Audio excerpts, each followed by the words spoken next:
प्यारे साथियों, मैं आज उदाहरण देकर बताऊंगा। जो भी डिबेट करना चाहता है, मैं चैलेंज करके कहता हूं, जिस भी पार्टी के राष्ट्रीय अध्यक्ष में हिम्मत हो, वो आजाद समाज पार्टी के राष्ट्रीय अध्यक्ष से डिबेट करे। मैं सामान्य डिबेट में इसलिए नहीं जाता क्योंकि आजकल चैनलों पर डिबेट का अस्त्र खत्म हो गया है। अपने स्वाभिमान सम्मान की रक्षा स्वयं करनी है, वहां कोई भी आके बैठ जाता है, कुछ भी कहने लग जाता है। हम इतने लोगों का प्रतिनिधित्व करते हैं, इसलिए हमारी जिम्मेदारी है कि हम अपने सम्मान की रक्षा भी स्वयं करें।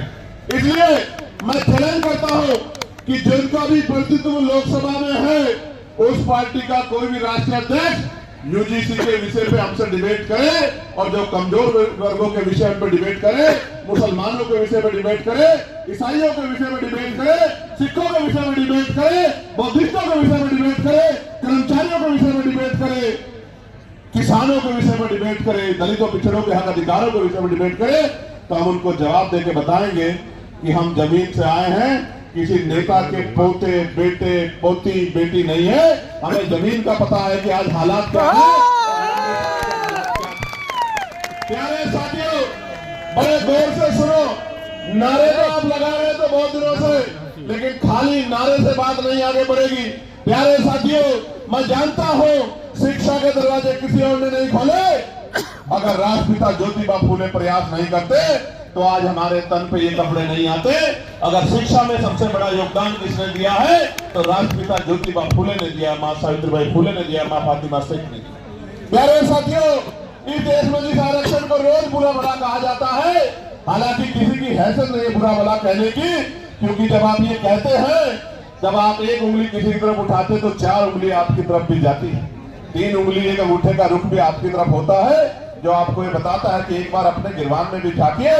जो लोग 10% आर्थिक आधार पर आरक्षण लेते हैं, संविधान के विरोध में जो आया है, वो भी आरक्षण का सवाल खड़ा कर सकते हैं। किस आधार पे?